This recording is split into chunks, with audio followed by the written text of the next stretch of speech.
যখনই আমরা একটা কম্পিউটার কিনবো বলে ভাবি আমাদের সবার মাথায় একটাই প্রশ্ন ঘুরপাক খায়, আর সেটা হলো ডেস্কটপ কিনবো নাকি ল্যাপটপ। তাই আপনার জন্য কোনটা কিনা সঠিক সিদ্ধান্ত হবে আজকের ভিডিও দেখলে সেই বিষয়ে একটি পরিষ্কার ধারণা পাবেন বলে আশা করছি।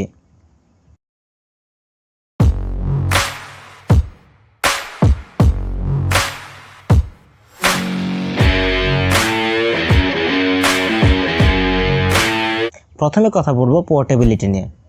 বুঝতেই পারছেন এই দিক থেকে নিঃসন্দেহে এগিয়ে থাকবে ল্যাপটপ, কারণ ল্যাপটপ তৈরি করা হয়েছে এর পোর্টেবিলিটির কথা মাথায় রেখে। আপনি চাইলে এটা যে কোনো সময় যে কোনো জায়গায় নিয়ে যেতে পারেন, হোক সেটা সমুদ্রের পাড়ে কিংবা আপনার অফিসে। অন্যদিকে ডেস্কটপ তো আপনি খুব সহজে কোথাও নিয়ে যেতে পারবেনই না, বরং এর জন্য নির্দিষ্ট জায়গা এবং একটা ডেস্ক এর ব্যবস্থা করতে হবে। তারপরেই আসে পারফরমেন্সের কথা। ল্যাপটপ কিংবা ডেস্কটপ যাই কিনেন না কেন, যদি ঠিকঠাক কাজ না করে প্রসেসরের থেকে আপনার মাথাটাই বেশি গরম হবে। আর পারফরমেন্সের দিক থেকে ডেস্কটপ বরাবরই এগিয়ে থাকবে, কারণ এর রয়েছে পাওয়ারফুল প্রসেসর যা একই সাথে ঠান্ডা মাথায় গেমিং, এডিটিং সহ বিভিন্ন কাজ করতে পারবে। অন্যদিকে একই কাজ ল্যাপটপ করতে গেলে তার ঠান্ডা মাথা মানে সিপিইউ তত গরম হবেই, তার সাথে হাঁপিয়ে উঠবে অল্প সময়ে। আপনার ইউজার এক্সপিরিয়েন্সকে আরও এক ধাপ এগিয়ে নিয়ে যেতে পারে গ্রাফিক্স কার্ড। ডেস্কটপের গ্রাফিক্স কার্ড সাইজে বড় এবং পাওয়ারফুল হওয়ার কারণে আপনার গেমিং সহ অন্যান্য এক্সপিরিয়েন্সকে করবে আরও স্মুথ, আর রয়েছে যে কোনো সময় আপগ্রেড করার সুবিধা। এত পাওয়ারফুল প্রসেসর আর গ্রাফিক্স কার্ড যখনই আপনি খাটিয়ে মারবেন, তখনই এদের প্রশান্তি এনে দিতে প্রয়োজন কুলিং ফ্যানের। আর ল্যাপটপের পোর্টেবিলিটির কথা মাথায় রেখে এই সব কিছুর আকার আয়তন যতটা সম্ভব কমিয়ে আনা হয়। তাই এতে থাকা ছোট ছোট কুলিং ফ্যান ল্যাপটপের ভারী কোনো কাজ করলে তা খুব দ্রুতই গরম হয়ে যায়।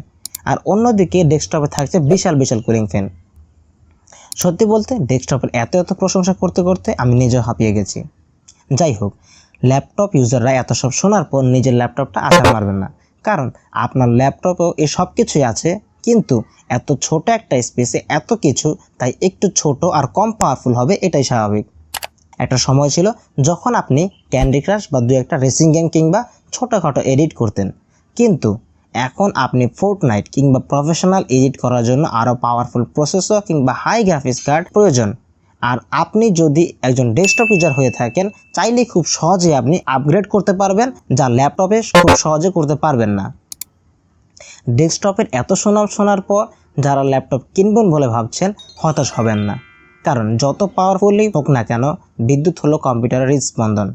তাই বিদ্যুৎ চলে গেলেও আপনার মুখের হাসি কেড়ে নিতে পারবেন না ডেস্কটপ ইউজাররা। আর তাছাড়া আপনাকে বিদ্যুৎ বিল দিয়ে গরিব হওয়ার হাত থেকেও বাঁচাবে আপনার ল্যাপটপ, কারণ একটা ডেস্কটপ চলার জন্য 300 থেকে 1000 ওয়াট বিদ্যুৎ প্রয়োজন হলেও আপনার ল্যাপটপ চলতে মাত্র 40 থেকে 100 ওয়াট বিদ্যুৎ প্রয়োজন। এখন কথা হচ্ছে which is value for money. নিঃসন্দেহে এর উত্তর হবে ডেস্কটপ, কারণ যেই টাকায় আপনি একটা ল্যাপটপ কিনবেন সেই টাকায় আরও ভালো মানের একটি ডেস্কটপ কিনতে পারবেন, এবং আপনি যদি রিসেলও করতে চান সেক্ষেত্রেও ডেস্কটপ ইউজারদের ক্ষেত্রে রয়েছে বিশেষ সুবিধা। আপনি চাইলেই আপনার প্রয়োজনীয় পার্টস রেখে অপ্রয়োজনীয় পার্টসগুলো বিক্রি করে দিতে পারেন।